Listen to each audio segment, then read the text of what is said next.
What do you notice in the room when people connect to their longing? Oh, well, the other person, um, their defenses and their anger and their frustrations melt when we hear someone else's longing and fear. As opposed, so this goes back to the NVC, nonviolent communication method, developed by Marshall Rosenberg decades ago. So most therapy talks about behavior and feelings, and it stays there.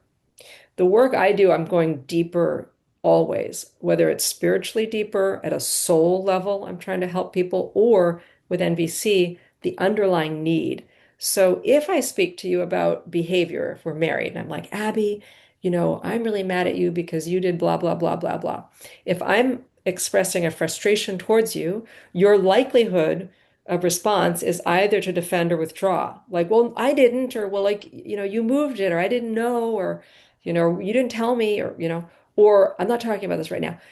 But if instead I speak to you of my feeling and my need, so Abby, I've been feeling sad or angry because my need for communication isn't feeling met with us these days. And, like around the trash can not going out or whatever I'm going to say, you're much more open. Your heart is Right, open to hearing me talk about this need for connection and this sadness about having that not met, your heart will open to me. So if I can get couples out of you did, you didn't do, you said, you didn't say, no, you right, said, no, you did, out into I feel because I need.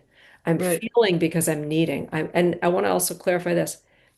It isn't that every single need has a feeling. So I could say, Abby, I'm feeling sad because my need for closeness and connection with you isn't being met right now. Or Abby, I'm feeling angry and frustrated because my need for closeness and connection isn't feeling met right now. Or Abby, I'm feeling right. withdrawn or isolated. So Yeah. yeah, so a need doesn't have one feeling. It could be different Yeah, feelings yeah. depending on the So moment. I thank you for describing that. I'm very familiar with MVC, and I think it will be very useful for our listeners to hear that excellent description. I'm just wondering, what do you see? I think you said something, but what do you see when people connect with their longing? What do you observe in them in the room? Softening, opening, tenderness, and then they suddenly are remembering, oh, this is a person I love, not this is the source of irritation towards me. This is the source of aggravation.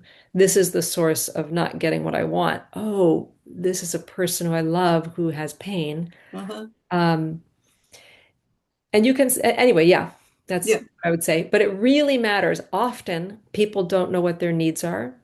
They right, don't know. So I have to take time with them. I have to help them by asking the right questions to get them to identify what is that need? What is that longing?